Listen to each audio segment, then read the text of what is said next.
আল্লামা সাঈদী বলেছিলেন, সময় আসবে এমন পালানোর জন্য ইঁদুরের গর্ত খুঁজে পাবা না, বাংলার মাটিতে জায়গা হবে না, ঠিক কিনা বলুন তো? আল্লামা সাঈদীর এই কথা একেবারে অক্ষরে অক্ষরে কাটায় কাটায় খুলেছে, সত্য হয়েছে না হয় না? হয়েছে না হয় নাই? সেই মানুষটাকে যারা ইনজেকশন দিয়ে হত্যা করেছ, টুডে অ্যান্ড টুমরো তোমাদেরকে খুঁজে বের করা হবে, আর জনতার আদালতে তোমাদেরকে বিচার করে অবশ্যই সাঈদী হত্যার প্রতিশোধ নেওয়া হবে।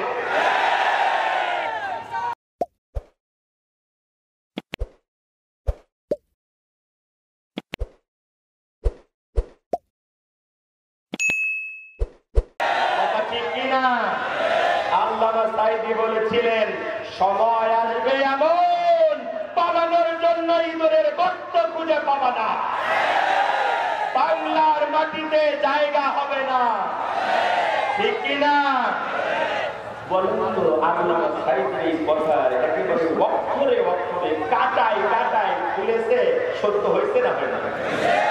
হয়েছে না হয় নাই?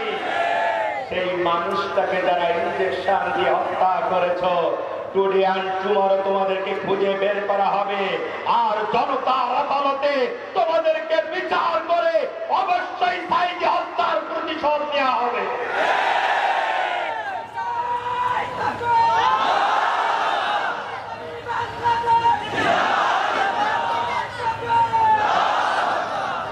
আমার ভাইয়ের, আমার বন্ধুরা, ক্ষমতা নিয়ে বাড়াবাড়ি করলে আল্লাহ সাইজ করে, ঠিক কিনা?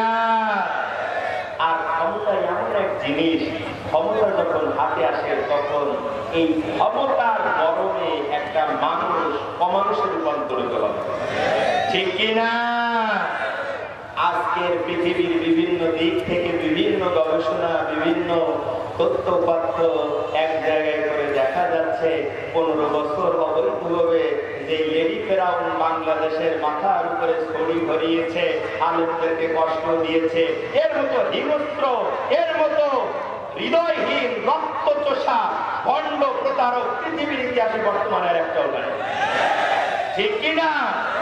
এ কতটা জঘন্য মানসিকতার তা বোঝার জন্য আপনাদের বিশেষজ্ঞ হওয়া লাগবে না। সিলেটের সেই নেতা ইলিয়াস আলী, মনে আছে তার কথা? মনে আছে? তাকে গ্রেফতার করলো। সে ভারতকে বাংলাদেশের উপর দিয়ে করিডোর হোক, বাংলাদেশের উপর দিয়ে ভারতের রেল যাক, এটা চাই নাই।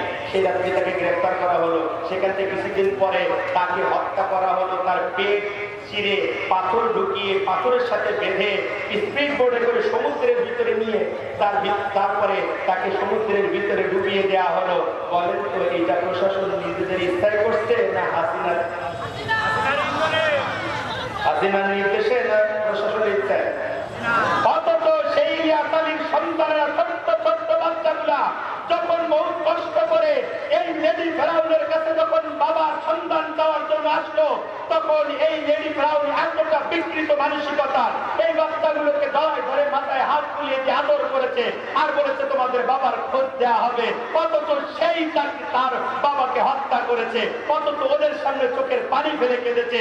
এ দিয়ে বোঝা যায় এর থেকে নিকৃষ্ট মানসিকতার, বিকৃত রুচির মানুষ আর হতে পারে না। কথা ঠিক কিনা?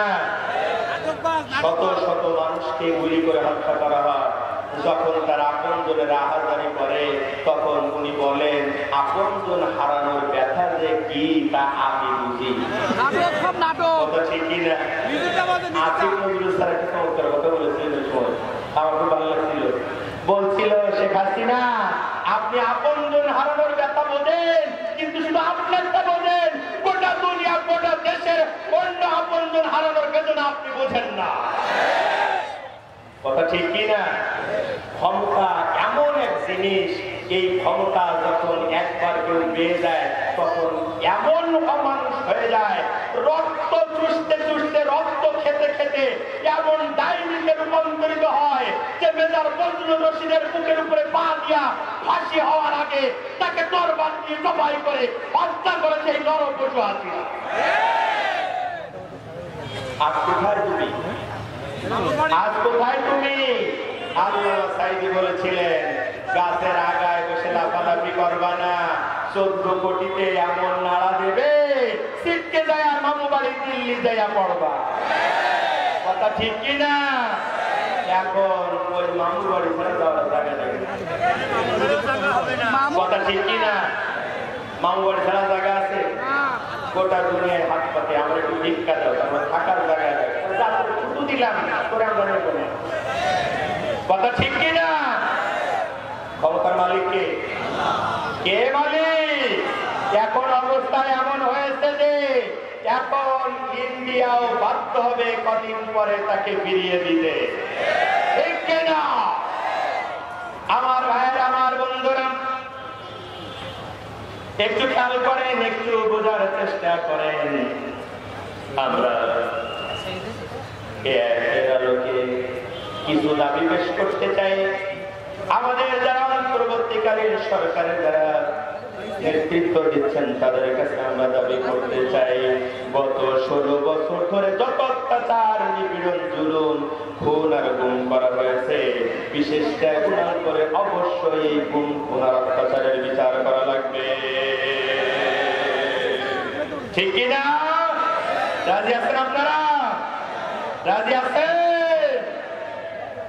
আর একটা দাবি করতে চাই, পুলিশ, র্যাব, ডিজিআরপি যে কুলাঙ্গার গুলো মানুষদেরকে, শত শত মানুষদেরকে আয়না ঘরে রেখে অত্যাচার করেছে, আলেম ওলামাদেরকে ধরে নিয়ে জেলখানায় ভরেছে, কোন মামলা ছাড়াই অ্যারেস্ট করে অসংখ্য মামলা দিয়ে বছরের পরে বছর যারা গ্রেফতার করে রেখেছে, বর্তমান সরকারের কাছে আমরা দাবি করতে চাই, প্রশাসনের সকল স্তর থেকে এই আওয়ামী দালালগুলোকে খুঁজে বের করে আইনের কাঠগড়ায় দাঁড় করে দৃষ্টান্তমূলক শাস্তির ব্যবস্থা করা।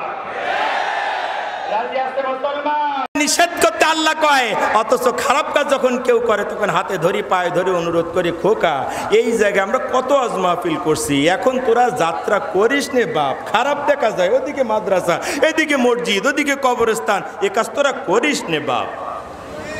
কথা ঠিক কিনা? আমার ভাইয়েরা, যতক্ষণ পর্যন্ত রাষ্ট্রীয় ক্ষমতার মালিক না হবেন ততক্ষণ পর্যন্ত আল্লাহ যা বলেছেন তার উল্টা করা লাগবে। কিন্তু যদি রাষ্ট্র ক্ষমতার মালিকানা পেয়ে যান তখন সৎ কাজের আদেশ করার ক্ষমতা হবে কি হবে না?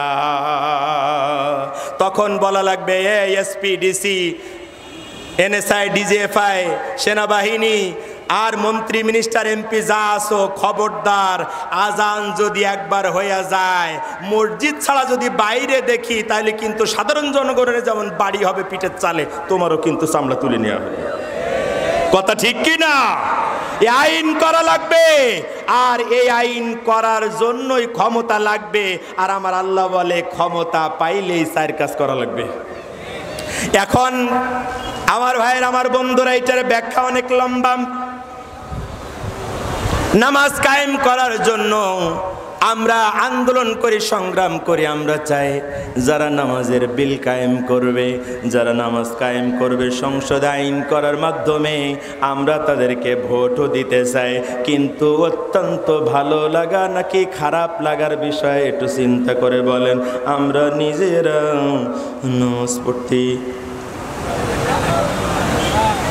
কথা কন চাই, কথা কন, এটা আপনাদের কষ্ট দেওয়া হবে কিনা আমি বুঝতেছি না। ঈশার নামাজ কারা কারা পড়েছেন হাত তোলেন তো, আন্দাজে হাত তুলেন না, কিন্তু হাত নামান।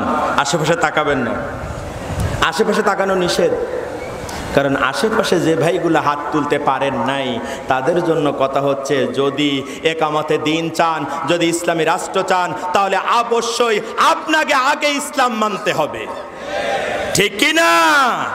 আপনি নামাজ পড়বেন না, আপনি থাকবেন গাঁজা নিয়ে, আপনি থাকবেন ইয়াবা নিয়ে, আপনি থাকবেন তাস নিয়ে, ক্রামবোর্ড নিয়ে, আপনি থাকবেন আকাম আর কুকাম নিয়ে, পরকিয়া নিয়ে, আর আপনি দাবি করবেন ইসলামী রাষ্ট্র কায়েম হয়ে যাক। তাহলে এই ইসলামী রাষ্ট্র কায়েম হয়ে গেলে তো আপনার পিঠের চামড়া তুলে নেবে।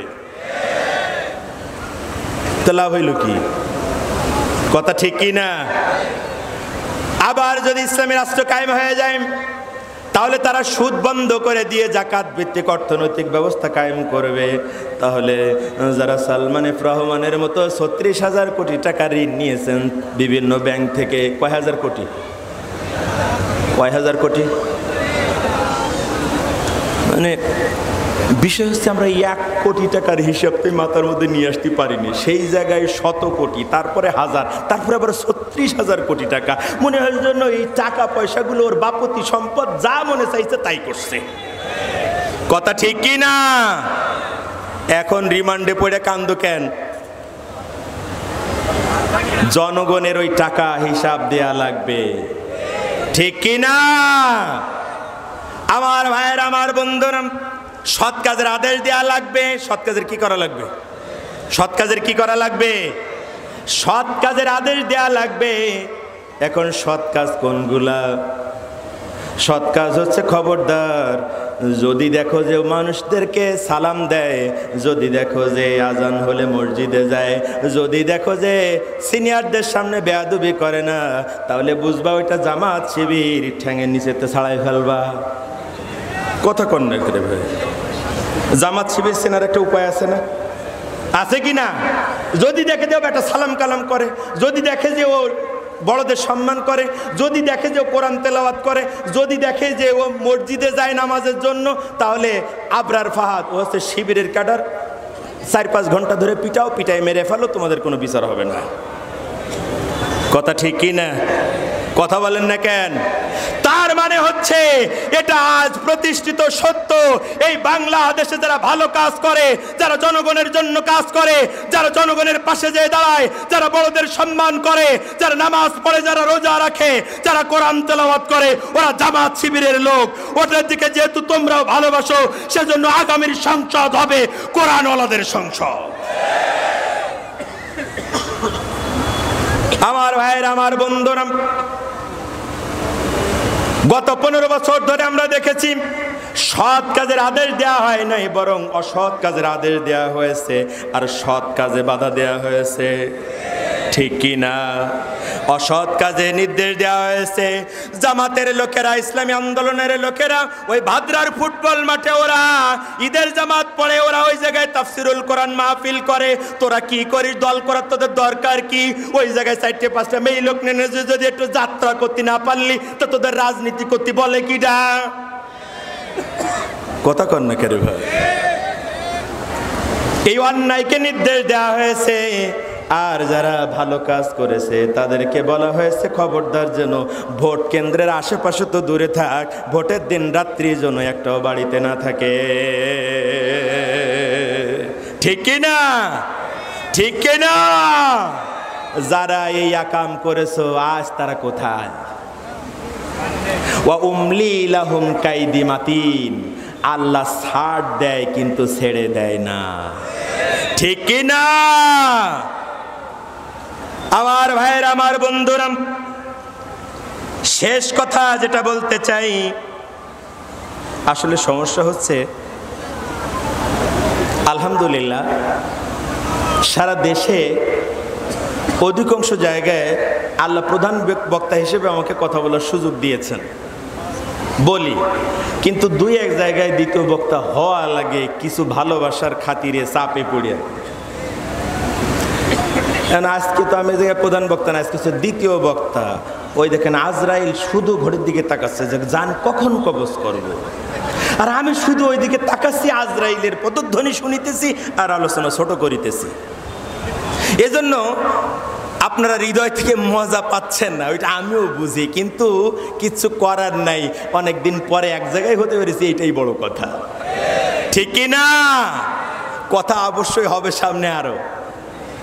আমার ভাইয়ের, আমার বন্ধুরা, এই আলোচনাটা কমপক্ষে 2 ঘন্টা সময় দিলে পরে হৃদয় থেকে কোরআন দিয়ে, হাদিস দিয়ে আপনাদেরকে একটা মেসেজ আপনাদের মেমোরিতে ডাউনলোড করা যাইতো, কিন্তু সময় এত কম।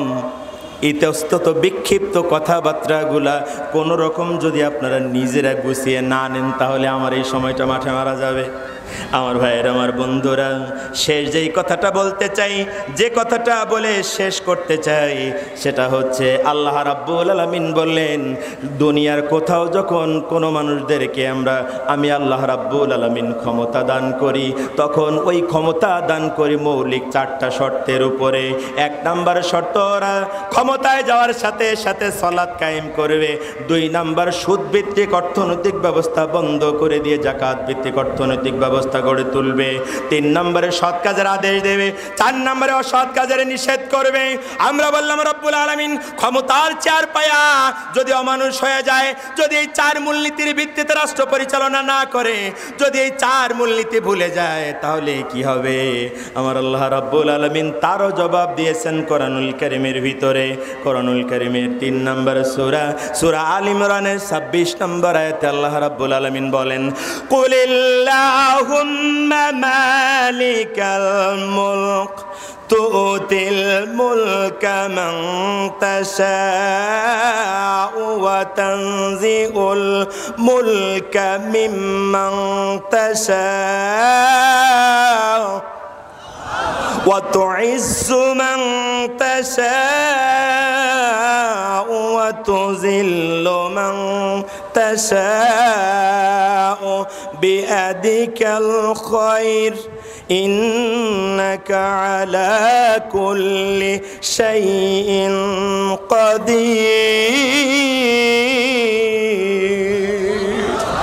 আল্লাহ রাব্বুল আলামিন ডাক দিয়া বলে, শোনো, ক্ষমতার মালিক আমার হাতে। আমি কখন বুঝে ফেলেছি ঘটনা? আমার ভাইয়েরা, আমার বন্ধুরা, একটু খেয়াল করেন। আল্লাহ রাব্বুল আলামিন বলেন, খবরদার, যেই 4 মূলনীতি দিলাম, ওই 4 মূলনীতির ভিত্তিতে যদি রাষ্ট্র পরিচালনা না করো, যদি ওই 4 মূলনীতির ভিত্তিতে রাষ্ট্র না চালাও, তাহলে মনে রেখো আমি ক্ষমতা দিতে পারি যেমন, ক্ষমতা কেড়েও নিতে পারি তেমন। আল্লাহ বললেন, তোমরা বলো কুলিল্লাহুম্মা মালিকাল মুলক, তোমরা বলো ও রাজত্বের মালিক, তুমি যাকে ইচ্ছা রাষ্ট্র ক্ষমতা দান করো, আবার যাকে ইচ্ছা রাষ্ট্র ক্ষমতা থেকে থাপড়াইয়া বের করে দিতে পারো। কথা ঠিক কি না? আল্লাহ রাব্বুল আলামিন বলেন, তোমরা স্মরণ করো, বারবার তেলাওয়াত করো, পড়ো, বলো আল্লাহ তুমি যাকে চাও রাজত্ব দান করো, যার কাছ থেকে ইচ্ছা রাজত্ব কেড়ে নাও, যাকে ইচ্ছা সম্মানিত করো, যাকে ইচ্ছা তুমি অপমানিত করো, সকল ক্ষমতা তোমার হাতে। ঠিক কি না? আচ্ছা বলেন তো, ক্ষমতা আর সম্মান এই দুটো কি এক জিনিস? বুঝে জবাব দেন। এক জিনিস না, ক্ষমতা এক জিনিস আর সম্মান আর এক জিনিস। সম্মান কেমন? কোনো ক্ষমতা হাতে নাই, 12 বছর 13 বছর জেলখানায়, কিন্তু তারপরও গোটা দুনিয়ার মুসলমানেরা তাকে ভালোবাসে। কথা ঠিক কি না? তার জন্য বুকের তাজা রক্ত ঢেলে দিয়ে শাহাদাত বরণ করতে রাজি হয়ে যায়। কথা ঠিক কি না? এর নাম কি? সম্মান। এর নাম কি বলেন তো? আল্লামা সাঈদীর সম্মান কি কমেছে না বেড়েছে? বেঁচে আছে না মরে গেছে? আমাদের আত্মীয় আপনজন কলিজা দিয়ে ভালোবাসি না বাসি না, এর নাম সম্মান। এর নাম কি? আর ক্ষমতা হচ্ছে ওই জিনিস যেই ক্ষমতা চলে গেলে পরে স্বরাষ্ট্রমন্ত্রীরও পালায়া থাকতে হয়। ঠিক কি না? ক্ষমতা হচ্ছে ওই জিনিস একবার যদি হাতের মুঠো থেকে বের হয়ে যায়, তাহলে আপনজনদের বলার টাইম পাওয়া যায় না, তার ভিতরেই পালিয়ে যাওয়া লাগে। ঠিক কি না বলেন? আমার ভাইরা, আমার বন্ধুরা, আমার ছড়ানো ছিটানো কথা আমি এখানে শেষ করতে চাই। তবে আজকের আলোচনা দিয়ে আমরা যেটুকু শিখলাম সেটা হচ্ছে সকল ক্ষমতার মালিক কে? কে মালিক? আপনি যদি ক্ষমতার মালিক হতে চান তাহলে আপনাকে 5টা গুণ অর্জন করা লাগবে। কয়টা? সকল বিষয়ের উপরে ক্ষমতা থাকা লাগবে। আপনি মৃত্যু এবং জীবনের মালিক হবেন, আপনি পরাক্রমশালী এবং ক্ষমাশীল হবেন, আপনি ত্রুটিহীনভাবে 7 আকাশ সৃষ্টি করার ক্ষমতা রাখবেন, এবং আপনি প্রথম আকাশে তারকারাজি ঝুলিয়ে দেওয়ার ক্ষমতা, এই 5 ক্ষমতা আছে যার, সার্বভৌমত্বের মালিক হচ্ছেন তিনি। যেহেতু মানুষের এই পাওয়ার নেই, ক্ষমতা নেই, অর্জন করারও সুযোগ নেই, অতএব জনগণ সকল ক্ষমতার মালিক, এই কথা বলা কবিরা গুনাহ, হারাম। ঠিক কি না আমার ভাইয়ের, আমার বন্ধুরা? পরিশেষে যেটা বলতে চেয়েছি সেটা হচ্ছে, আল্লাহ মানুষকে ক্ষমতা যখন দেন তখন 4 মূলনীতির ভিত্তিতে ক্ষমতা চালান লাগে। ওই 4 মূলনীতি হচ্ছে, নামাজ কায়েম করা লাগবে, যাকাত আদায় করা লাগবে, সৎ কাজের আদেশ করা লাগবে, অসৎ কাজে নিষেধ করা লাগবে। কথা ঠিক কি না? পরিশেষে যেটা বোঝাতে চেয়েছি সেটা হচ্ছে, এই 4 মূলনীতির ভিত্তিতে যদি রাষ্ট্র না চলে, যদি না চালাও ক্ষমতা পাওয়ার পরে, আমার আল্লাহ বলেন, মনে রাখো আমি যারে ইচ্ছা ক্ষমতা দেই, আবার যারে ইচ্ছা ক্ষমতা তার কাছ থেকে কেড়ে নেই। আমি যারে ইচ্ছা সম্মান দেই, যারে ইচ্ছা সম্মান কাইড়া নেই। কথা ঠিক কি না? দেখা আবার হবে ইনশাআল্লাহ। কোনো একদিন এদের আসে কলেমার পতাকাই দুলবে, সেদিন সবাই খোদাই বিধান পে দুঃখ বেদনা ভুলবে। কোনো একদিন এদেশের আকাশে কলেমার পতাকাই দুলবে, সেদিন সবাই খোদাই বিধান পে দুঃখ বেদনা ভুলবে, সেদিন আর রবে না। থাক, আমার সময় শেষ, আর দরকার নেই ভাই, আবার দেখা হলে সেদিন কথা হবে। দোয়া চেয়ে দোয়া করে শেষ করতে চাই। বাঁচিয়া থাকিলে দেখা হইবে আবার, না বাঁচিলে হবে দেখা হাসর ও মাজার। বলেন আল্লাহুম্মা আমিন। আসসালামু আলাইকুম ওয়া রাহমাতুল্লাহ।